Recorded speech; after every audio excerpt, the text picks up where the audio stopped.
So welcome to the first of these series of three webinars that we're running for a variety of local government, emergency services audiences, both on LGR, on financial resilience. My name's Owen Mapley, I'm SIPFA's Chief Executive, and I'm chairing this morning's discussion. The focus today is on LGR, and we know that there's a huge amount of work underway at the moment, where lots of places are working out what they need to do. There's some guidance from government, but we think there's nothing like sharing practical examples and experiences from people who've been through it. So pleased to say we've got a fantastic lineup of speakers, colleagues with current or former both CFO and CEO experience, colleagues with experience of working very closely with colleagues in MHCLG and other parts of the civil service, and also consultancy support to areas going through local government reorganisation. As I mentioned at the start, this session is being recorded, and we will share it with you at the end. And in terms of format, we'll start with some introductory comments, 7 or 8 minutes from each of my colleagues, and then we will open it up to a Q&A. So if you haven't spotted at the bottom of the screen, find the Q&A element, and please do get your questions in ready, and I'll remind you for that later on. But I won't do a detailed introduction. They can introduce themselves at the start of their pitch. We've got 3 colleagues, Pamela Duke, Teresa Grant and Simon Allsop. So if I can invite Pamela to kick us off, please. Thanks, Owen, and yeah, morning everybody.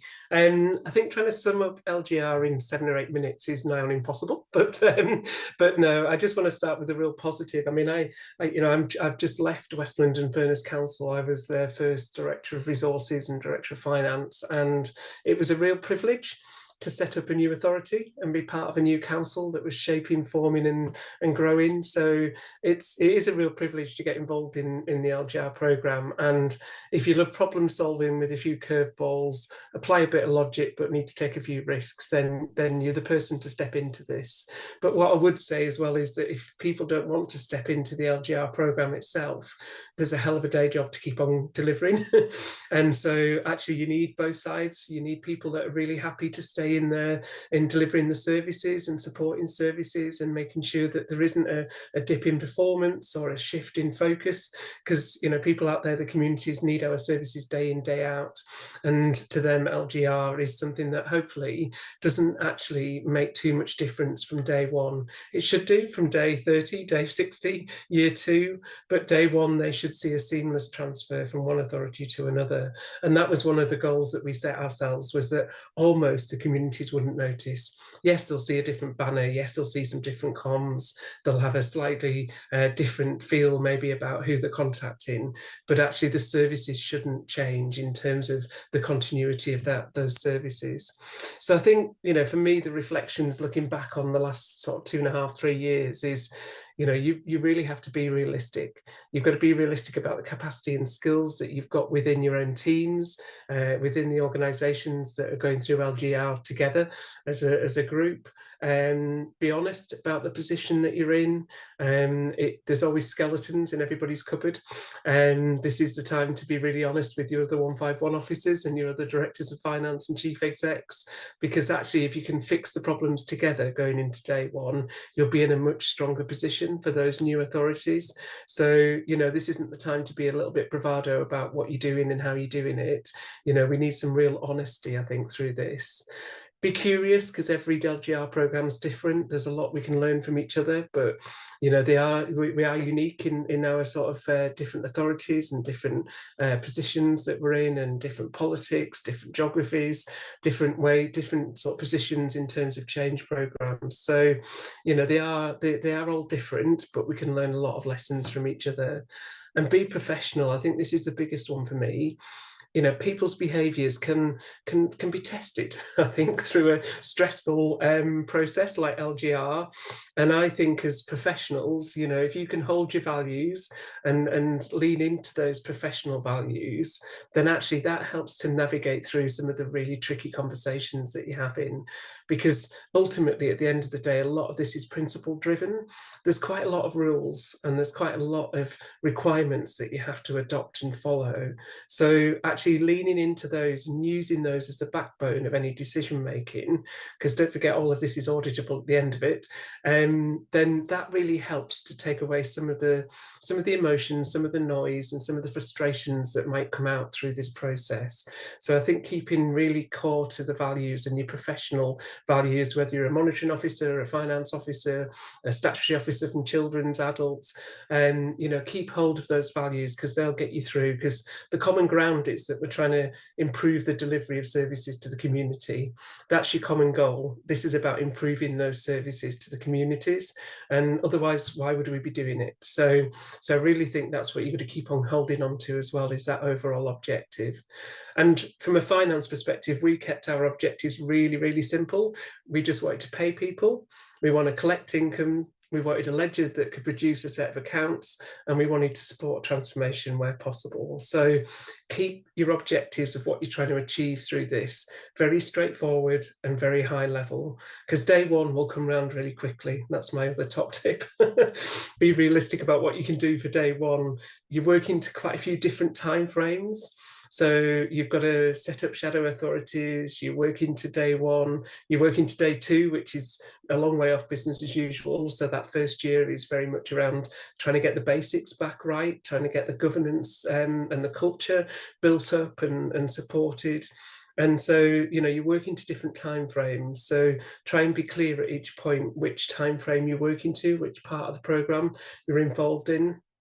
And I think the other bit for me is clarity on your role in all of this. So, try and work with your professional colleagues and get some groups work. If you don't work together at the moment, try and build those networks and work together as a professional group, because again, your values and your professionalism will bring you together. And there will be people vying for various roles, and there'll be people wanting to step out. Some people are always disappointed they don't get paid off, and other people are disappointed they don't get the new jobs, and that's just life. So, but actually, if you hold back to your professionalisms and run through the program with those at the heart of it, then it'll keep you all working together and hopefully supporting each other through it. So I think, to finish off, really, just to summarise, it is a complex project. It's something that you need your best programme managers on, and you really need to run it as a tight programme. But it's a real privilege to be involved, and there is a lot of support out there from all the authorities that have been through it before, from MHCLG. So there's a lot of support to get everybody through this, but own it. Be in control and be in charge of your own programme. Work out what your role is in it and enjoy it as best you can, but also look for that support network to get you through it. So I think that's probably where I'll finish there, Owen, if that's okay. Fantastic. Thanks very much, Pam. And there's loads of scope there to ask questions to probe a bit more deeper as we go through, but that was a perfect intro. So a reminder, if you haven't already spotted, that we've got the Q&A, so please do start thinking about what questions you want to have the panel debate after the intros. So over now to Teresa to introduce herself and do her 8 minutes. Thank you, Owen. Pam, I would absolutely support and agree with everything you said, and I will try and build on that, but it's brought back some memories as well. So I'm going to talk about my experience of creating 2 unitaries at Northamptonshire. And when Pam talked about skeletons, I think I found whole graveyards. So, be mindful. Don't be surprised by anything you find, is the first thing I would say to you. It is a complex process with many different phases to the process. One of the key important phases for me is creating the right governance around it. But you have to accept, unlike normal local government, the governance is going to change throughout the different phases of the process. So don't feel that the governance is rigid. It's not. It is a whole change program end to end. So therefore the governance must change with that process. But it is important to get it right and make sure that people are involved. As many people as possible across all the key authorities are involved. It's critical to engage with all members in the co-design of the actual plan and the business plan, so that there's ownership, because otherwise it's going to be very difficult to implement it. And also, you don't know what surprises the elections will throw out, so you can't afford to not include everybody in the process from the beginning. Key decisions will have to be made throughout the process by sovereign councils. And the thing I found with that was it's very frustrating and time consuming, because everybody works to a different time scale. So most of what I'm going to talk to you today is just practical lessons learned, practical key points to look out for as I went through my process. So I jotted down several of those, and probably could have done 200 more, but I'll try and keep to time. I would say when you're thinking about disaggregation and aggregation, don't be too precious about non-customer facing services, things like payroll, procurement, pensions. These are services that you don't need to disaggregate instantly or at all, because they do benefit from economies of scale. So think about that, because you can minimize the workload from the very beginning if you get agreement across the sovereign councils to retaining those kind of single services. Then you can just argue afterwards around which council they'll sit, and you will have that argument, but it's easier to have that argument than try and disaggregate all services. When you appoint a core team, and you do need a crack core team to deliver this, but you also need to involve all of the staff and the workforce. And I don't mean just around, the soft stuff about buying into the process. They have a job to do, and they will be needed. Recruit early for tier 1 and tier 2 is what I would suggest, and don't underestimate the time it will take to find good people and get them on board. But also remember, your existing core team delivering business as usual will be expected to do a lot of the LGR work. And sometimes people look at resource in project teams, but actually sometimes you need to prop up these people and give them resource in business as usual to make sure that the business is ticking over, if you like. And that's more important for the public, because they, as Pam said, they don't want to see a break in service, they just see a smooth transition. And there is a real risk if you overload people and expect too much of them, that you will see that impact on services. The role of tier 3 managers is critical in the last 3 months before vesting day. They're the ones you need to do the detail on preparing their services for go live. And I would absolutely say this is one of the key things to remember. Don't let your good people go early.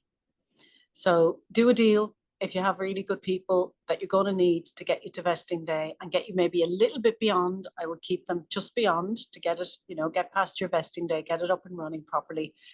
Do a deal, keep them there. And once they know there's an end in sight and they want to go, but they've got a deal in place, they will work really hard for you and make sure they go, leaving a good legacy behind them.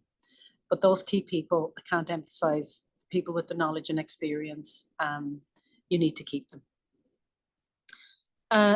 One for especially finance people, I would say in this regard, be mindful of the resources and time commitment of legacy council close down requirements. Make sure that each sovereign authority takes responsibility for their own close down. It is a very, very complex and time. You don't usually close down a council. Nobody has that experience naturally. Obviously, you get support from the core team, but make sure that councils take that responsibility. And actually, that's where most of the bodies are found anyway. So you do need oversight of that, a very clear oversight of that, whoever's leading the programme, but make sure they take responsibility for it as well.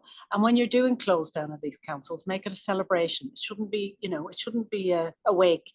It has to be a celebration of the future, and keep that focus on the future, because it's difficult for staff to let go. And I've seen in many cases where we've created new unitaries around the country where they're still hanging on to that flag of the old sovereign council. So celebrate the new and give it a good brand. Don't underestimate the time it takes to agree a brand and a logo. Yeah, that could take over your life easily. Make data your friend. Spend time cleansing data, preparing data in advance of key decisions. Things like establishments, of staff establishment lists, and cleansing that is a very time-consuming process. One of the things I think that took the most time, which surprised us the most, was creating a new bank account. It can take a year. So don't say, oh, well, we'll create new bank accounts for the unitaries in the last 100 days. It's on the list for the last 100 days. Forget it. You need to start a year before. It's the most cumbersome, crazy process I've ever encountered. Manage the costs of your programme really closely and maintain a regular review of external spend, especially because that's the bit that can get out of hand. And, you know, that should be reported. It should be transparent to all sovereign councils, regardless of how you're funding your programme. And that's a good way of keeping a tight grip on it and not allowing people to go off on a tangent as well.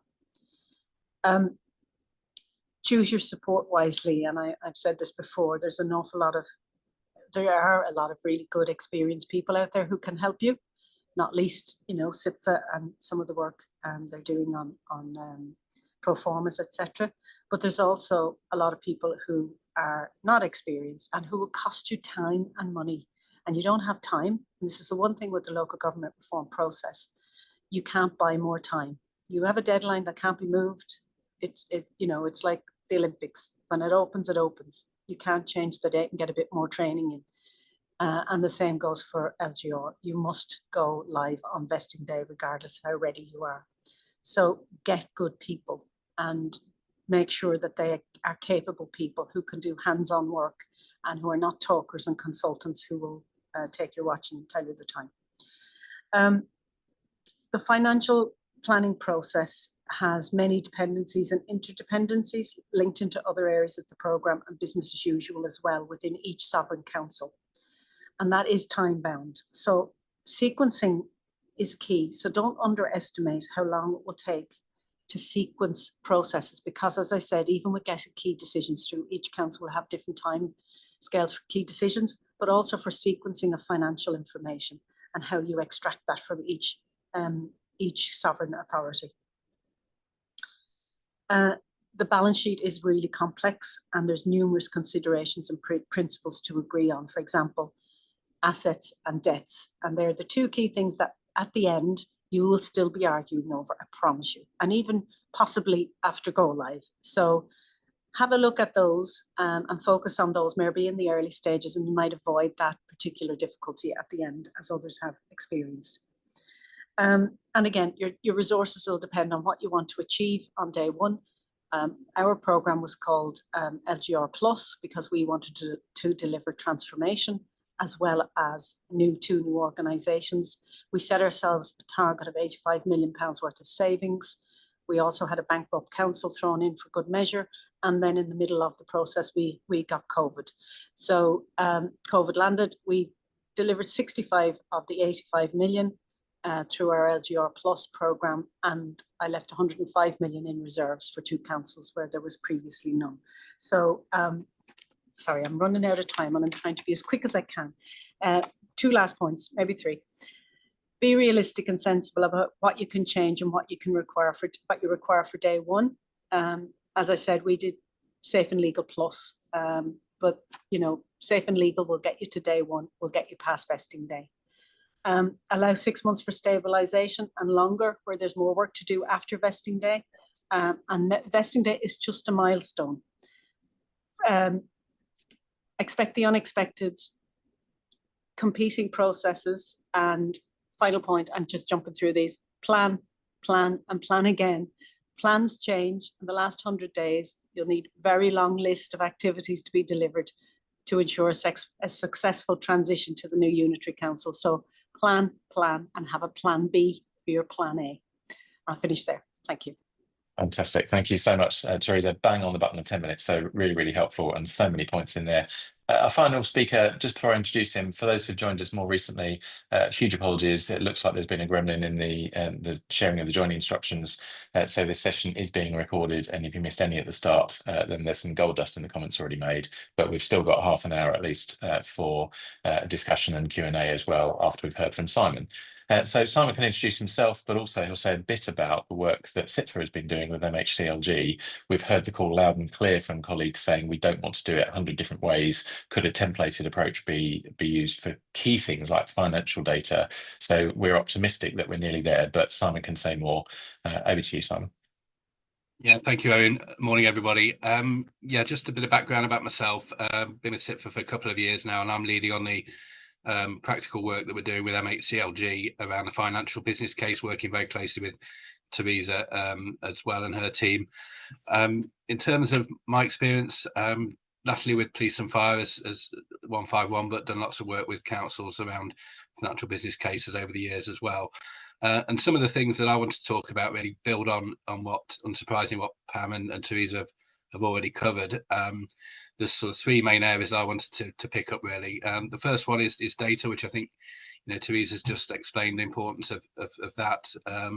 And certainly that's something that we know MHCLG are putting a lot of focus on as well through their reviews of business cases. They've been very clear through the conversations we're having with them and working closely with them on the templates that Owen refers to, that they're seeing this as really as a data is going to be a key part, and data is going to lead a lot of the decision making and judgments that they make around LGR. So the importance of having good data, the amount of work that might be needed to get to a point where actually you're comfortable with the data, partners across the county and with the constituent authorities are comfortable with the data, shouldn't be underestimated. There will be a judgment call on this, and I think that goes through all my points really, that what are the thresholds that you're going to set. I think Pam talked about principles, and actually whilst there are lots of rules and regulations and requirements, actually getting those principles right around what's acceptable, what's enough to make the decisions you need to make is really important, and data's one example of that. So real practicalities around who are your data owners. Can you map all your systems, all the different feeds, all the different interdependencies, all the different end dates, what key data returns that you'll need, and as I think the point was made around business as usual, making sure that you can still produce the appropriate financial reporting throughout the transition process to give confidence to members, to your leadership team, that the business as usual is still happening despite the massive transformation that's needed. In terms of don't underestimate the gaps, some real practical examples from my experience of having to root through filing cabinets to find older documents, and in many cases sort of go up to the county hall to root through their cabinets if they'll allow you as well. So there are some things there, where actually you might not necessarily have this data electronically, where probably need to get your hands dirty to find some of this. Also the point around aggregation, disaggregation, again, a lot of focus around budget disaggregation, but don't underestimate or forget the potential for having to aggregate data up where service delivery might change. Again, what are the rules, what are the parameters around that? Some of the work we've been doing around the financial business case is setting some quite clear principles or assumptions around materiality, for example, and some of the audit principles. And many years ago I was an auditor, unfortunately. Apologies to any auditors on the call. Does play out in this situation.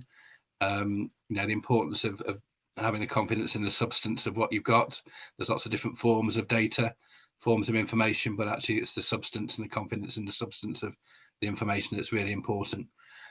So yeah, data and assigning data owners, data sponsors, system owners will be really key, and workforce numbers, key finances, demographic data, which is obviously a big factor that can influence the success or otherwise of any new unitary council. All those things need to be considered. Teresa mentioned the importance of debt and investments and sort of balance sheets as well, and certainly having a strong balance sheet in those first couple of years is really important to give you the best chance of success. So again, ensuring you review the debt, understand what the baseline positions are around the debt, what commercial risks might be in there, and actually what's the risk appetite, and understanding about those investments and how to treat those in any new unitary council.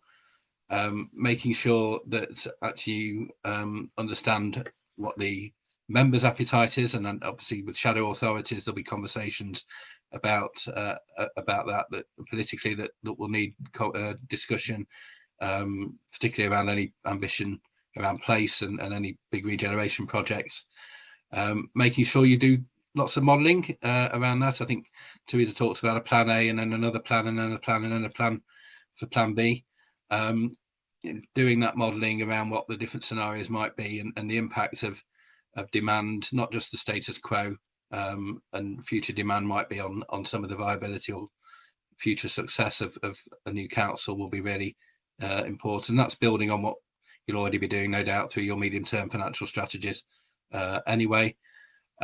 and also looking at mapping different combinations of councils. Done some work in SIP for looking at the Financial Resilience Index and building those together to look at what a sustainable council might look like. And again, by sustainable, you're looking probably initially at the first 2 years, Teresa mentioned, around them becoming stable, and then looking at transformation, or actually looking at transformation as part of the new council. And again, being clear, what balance sheet is needed, dependent on the ambition or otherwise of the council when on vesting day.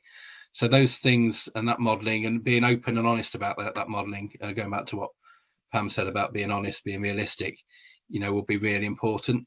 And that will involve, won't just involve finance professionals or other professionals within the councils. It will involve wider leadership teams, wider management teams in coming to that understanding. And then finally, safe and legal, which has been mentioned already, and understanding what is meant by safe and legal. Certainly, some of the work we've done with some councils who've been through this so far, but also when I went through some of this with police and fire as well, is making sure you've got that specialist support, that specialist procurement support, that specialist legal support, making sure that the people who've been through it and lived it, it's got to be practical and rooted in practicality. And I think, not underestimating the importance of that practicality, and not aiming for 100% with everything is really, really important. And actually, what is the threshold that you're going to set around what's acceptable to you on that vesting day as safe and legal? Excuse me. And just a bit more perhaps around MHCLG. As I say, we continue to work with MHCLG around the template financial business case, but also, what wrap around considerations to go with that business case around service delivery, around transformation, around that transition.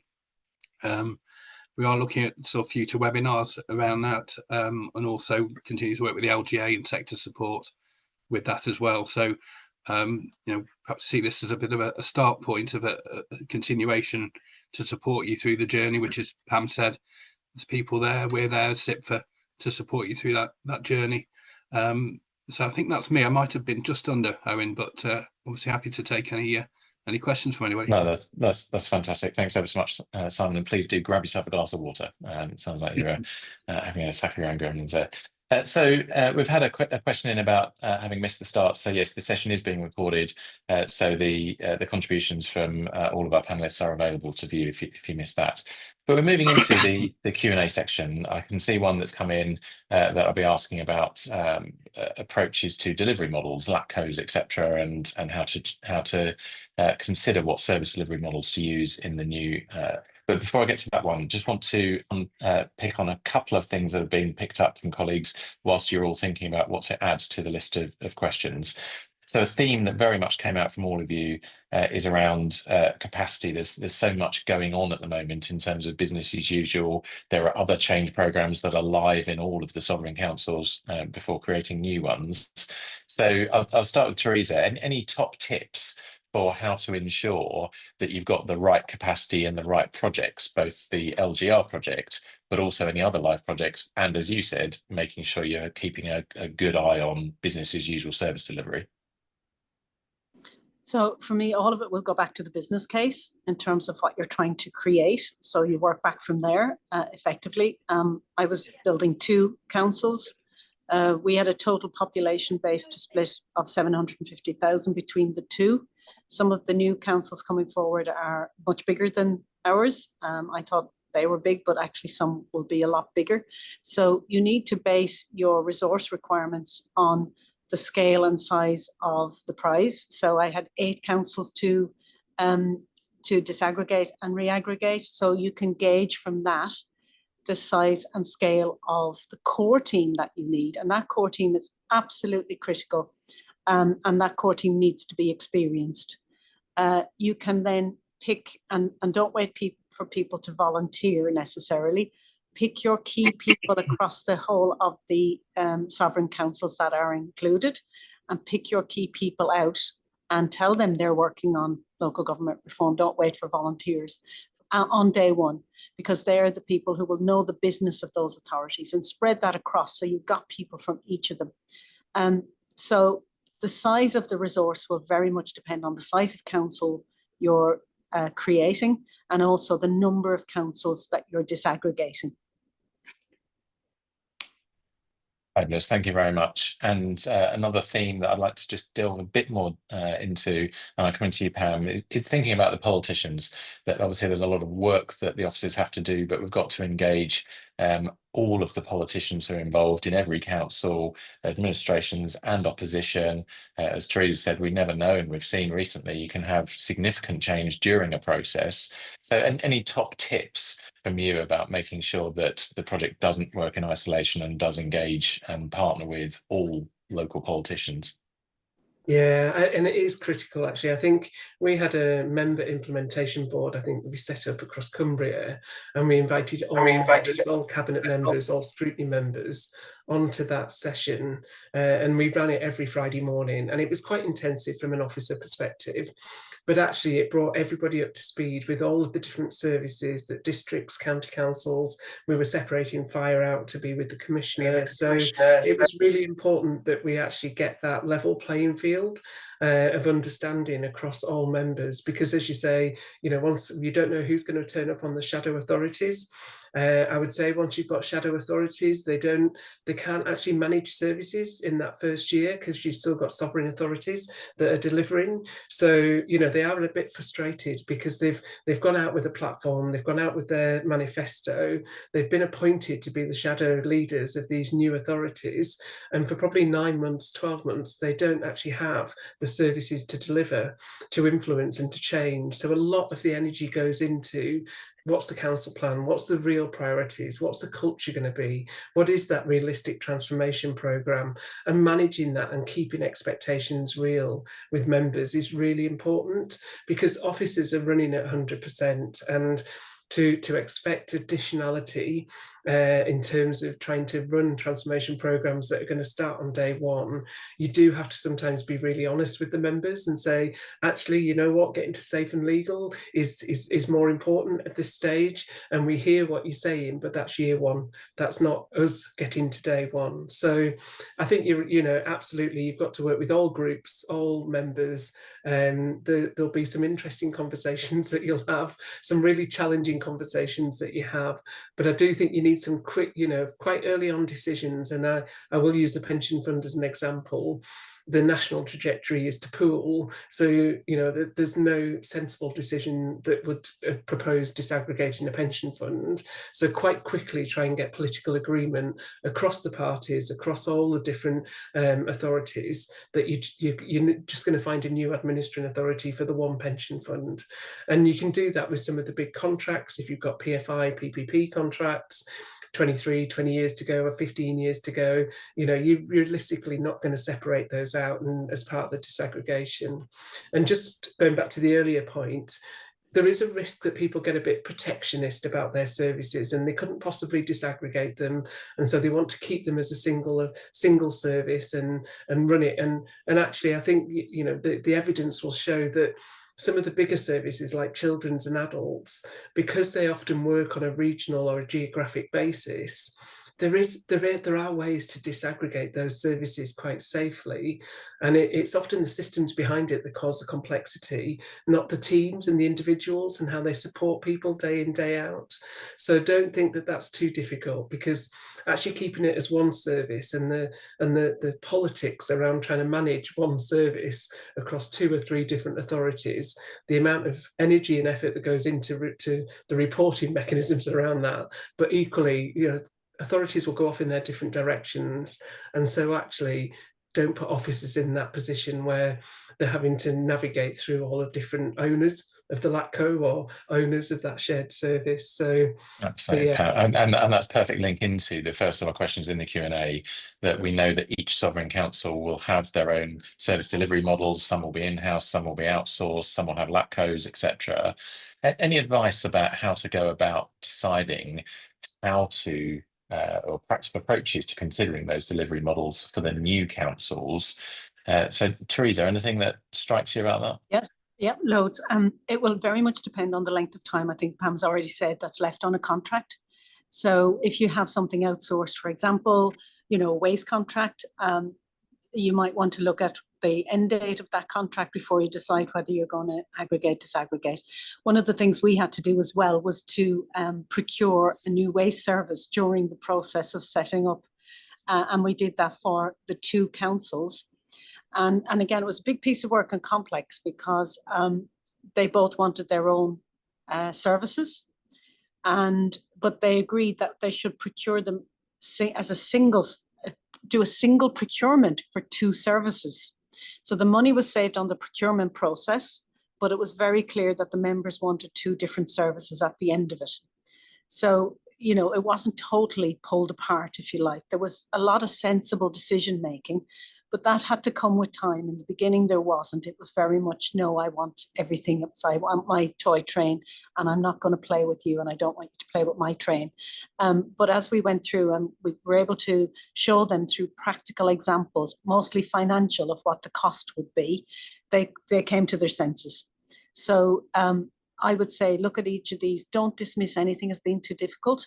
So people think this is a really difficult process, and I would not for a second say it's not. It is an absolutely difficult, complex, challenging process. But don't underestimate what you can achieve through this. It's a fantastic opportunity to get things right, to put things in place that you should have been in place previously, but it's in the too difficult box. Don't be afraid to tackle difficult stuff. It can be done, and this is the time to do it. And I think doing local government reform without transformation is a really missed opportunity. And, you know, I know Pam's talked about maybe transformation from day one after go live. I'm talking about transformation through the process. There's no reason why you can't. If you have a good team, you have a good plan, and, you know, some good people leading it, you can do that. And you know, we delivered 65 million in transformation through the process. It can be done even with failing councils, and there's a lot more failing councils now than there was when I was doing it. We had 1 bankrupt council in it. I know some of the councils now will have some major challenges to try and deal with, whilst they're also trying to deal with local government reform. But it has been done. And as Simon said, I've been working with SIPFA on how we can use some of that learning and turn it into templates and a playbook for local authorities to be able to use, because there is no need to reinvent the wheel, and, you know, the sector should be supporting the sector. So thanks, Trace. Just building on that, Simon, we've had a lot of interest in this concept of a templated approach and more consistency. So you can just say a bit more about our work with MHCLG and with Teresa on offering those sorts of core approaches. Of course, and yes, certainly we've had a lot of feedback, and we're working closely with MHCLG, but also the County Councils Network and District Councils Network on what does a template and a guide around that template look like. So we have got a stakeholder group with representation from unitaries, districts, counties, and other sector support partners working with the LGA that is framing that or shaping that template. So we have got a draft one, and we're meeting this week, tomorrow actually, to go through that as a group. And what we focus there is on something that's very practical. I mean, the theme of obviously this session is around practicality. We could have gone down the route of the Treasury 5 case model around business plans, financial business cases. We've kept it quite simple around the cost of transition and the cost of the different options that will come forward through local government reorganisation. Again, based on practical experience of doing this before. The templates, as Teresa said, will have that guidance around it, to things to look out for, but we've been very clear in that around what sort of principles we're applying, what is acceptable, what's practical, and what recognising that actually this shouldn't be a cumbersome process, hence why we've not gone down that 5 case model that you potentially could do. And I think certainly we know that this will develop. So the first piece of work we're doing is very much around, you know, the initial business cases, outline business cases, but recognising we'll then need to do more work on what does that mean in terms of the sort of debt and assets position, what does it mean in terms of council tax equalisation, and also, you know, following that on what are the practical implementation so what's a level of detailed financial modelling will be needed around that. So this is very much the first phase to produce that initial business case to give confidence to talk to chief execs, politicians, and it's very much aimed at that wider leadership team, that wider engagement, accepting there will still need to be some fundamental. Absolutely. And the sense I get, Simon, from talking to civil servants is that ministers will see if an area has over-invested in sort of gloss and so on in their sort of pitch docs. So a key focus on how it will deliver for local people with core information. You don't have to spend millions developing a super shiny business case, recognising, of course, that in parts of the country it's not resolved yet. So there's an element of competition to it. But I'm absolutely convinced that ministers will see through that gloss to focus on that core data. One practical question that's come in, Pam, I'll come to you. In terms of readiness for vesting and year one, obviously budgets need to be prepared. So can you just say a bit more about how to go about that, the role of the shadow authority, working with elected politicians at a time of uncertainty? Yeah, and you will have a shadow council. So there will be a shadow full council that will set the budget for the first year of the unitary authority. You also, I think statutorily, have to have the 3 statutory officers in post 3 months before the go live date. So we were all appointed on the 31st of December with go live date on the 1st of April. So both new unitary councils had statutory officers, chief exec monitoring officer and chief finance officer in post. And so you do set that first budget. You write the budget, you sign off the budget as the chief finance officer. And it's quite challenging because you're pulling information, financial information from the sovereign authorities and the sovereign councils. At that point, you may not have directors in post and you may not have other teams in post. So the ability to get sign off for delivery of savings is a bit limited because they're not appointed yet. So you've got to be realistic about, what's achievable in that first year. You are, and I think I've said it before, you're gluing together really 4 different budgets, or we had 3 districts and half of the county. So you're gluing those budgets together to make it look like a single unitary authority budget. And this is back to Teresa's point. Ideally, you've done some transformation. Ideally, you've done some operating model work, and you can start to pivot the budget to look like the new unitary authority. But depending on the timescales, depending on the complexity, depending on the systems you've got, you may well just be gluing the budget together for year one, and you've got to accept that it's a risk-based budget. And you may be adjusting the budget in year, and don't be afraid to do that in that first financial year. And another top tip, people said to me, I don't know what my budget is. And I'm like, no, you do, you just don't like it. So, we just need to live with what we've got, live within our means, and deliver the services with the budget that's set. So, but you will spend the next 2-3 years pivoting, as the phrase we used, the budget towards the council plan for the new authority, because I think there's a little bit of optimism bias that there's a holy grail of funding available, and so everybody can go to top notch for services. The reality is you've got what you had before. There's no extra money coming into the system, and in fact you may end up with a bit less. So you've got to live within your means. It's still a tight budget. It's still going to be tight in terms of funding, and so you've got to make everything work within that reasonable financial sort of sustainability process. So, and you will get VFM audited. You set in your 3-year budget. So yeah, it's the usual rigor that you set a budget with, and you set it with the shadow council. Thanks so much, Pam. And building on that, a potentially controversial comment we've seen is there may be either a tendency or a risk that councils that know they will be reorganised into something new may look to exhaust their reserves, say, or commit to big contracts, knowing that it'll be a different organisation that has to deal with the consequences of that. I'm sure nobody will do anything inappropriate. It'll all be focused on local priorities or assets. But any practical tips about how to spot and stop that sort of splurging because statement of the obvious, if every organisation did that, the new organisation starts with nothing and is unsustainable from the start. So, Teresa, any practical hints on that? Yeah, I'm smiling because I have vivid memories of some of this, and it's not a question of how do you know that, it's they will boast about it. They were boasting, we're going to spend a load of money on this so you can't have it. So there was this impression that you were taking it from them in some way. And you're not taking money from them. They will still have the money in the next iteration of their life, and they need it even more then. And it's how you can explain that to them and how you sell the future to them to stop them trying to, shore up the past. One of the biggest mistakes, and I said to members, you'll live to regret it, and they did. And afterwards, they did say to me, but it was a while after, at least a year after, they said, yeah, you were probably right about that. That's as close as you're going to get from an elected member to, yes, you were right and we were wrong. And that is where they set up more town councils.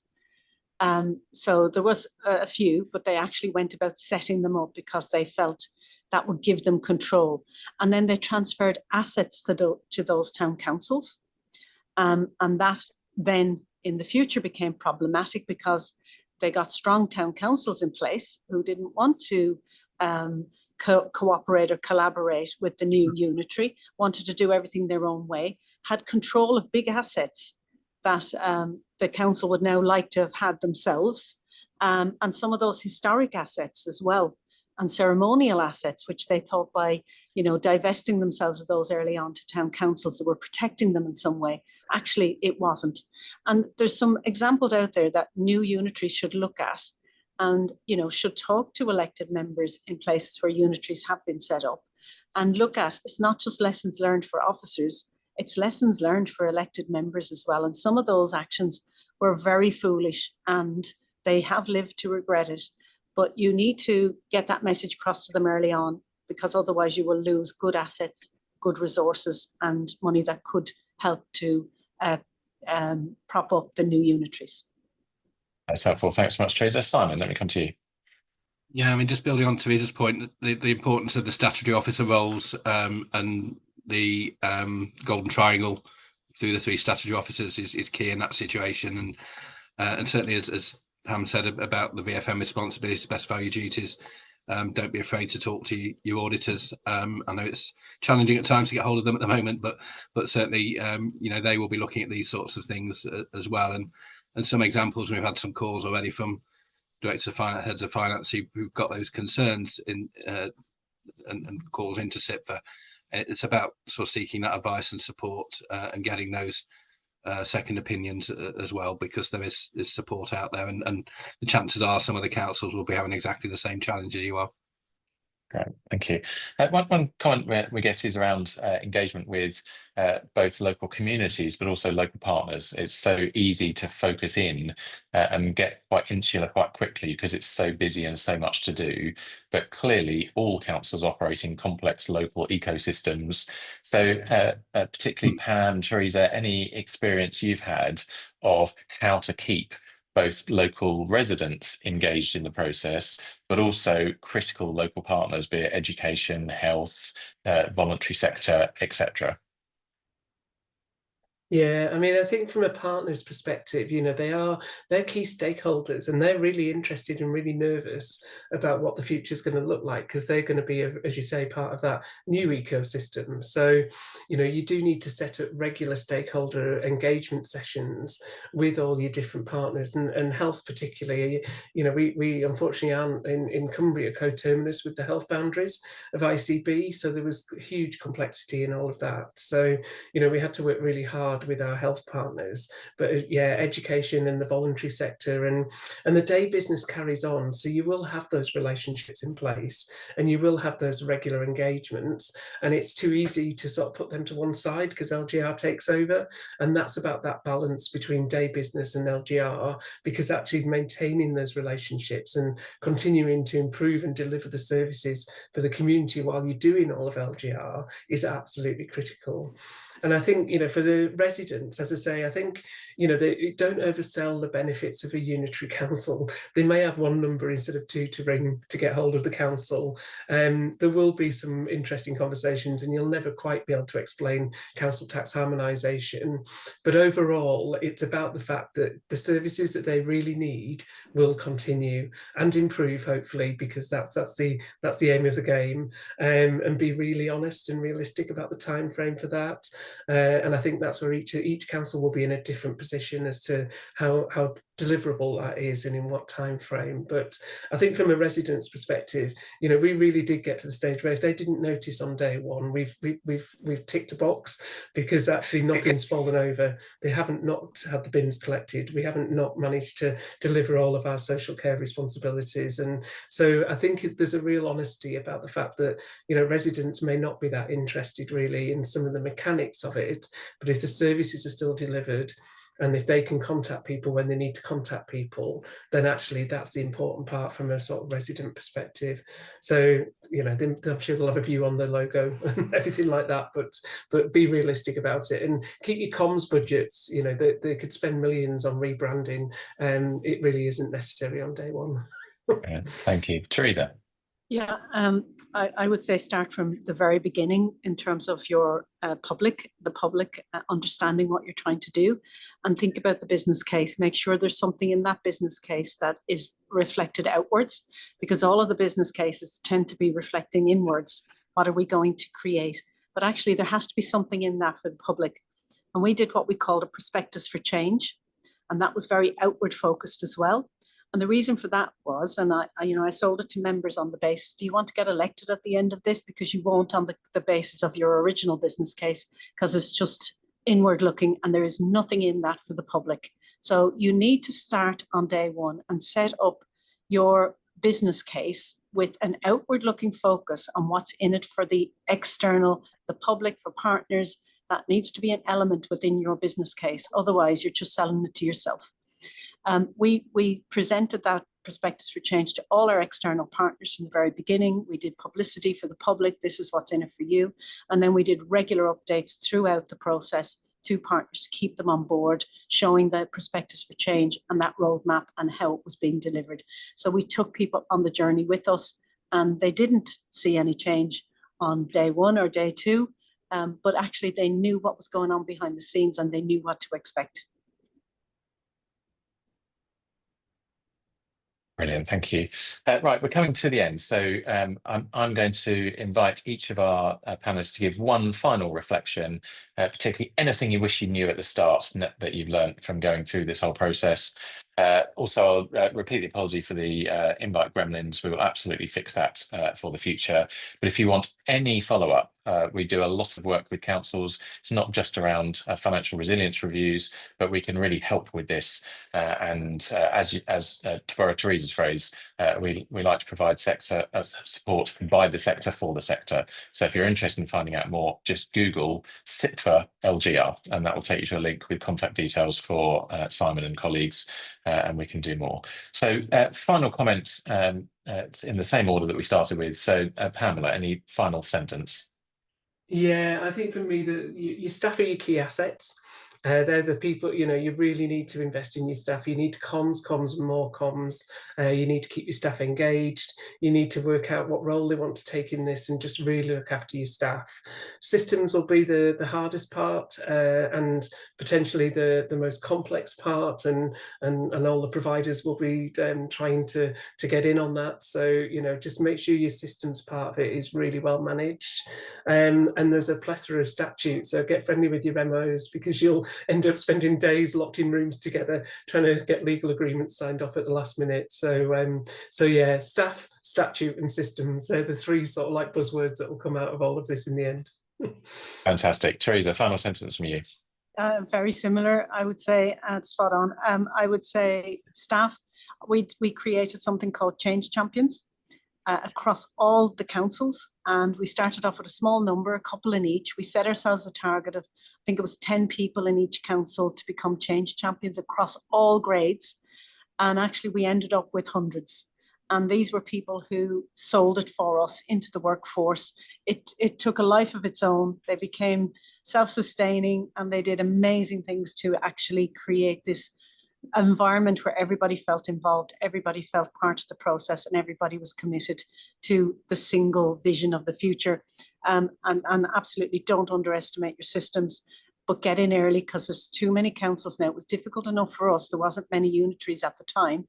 Now there's quite a few, and there's the same systems you're going to be looking at, and these people are going to be committed.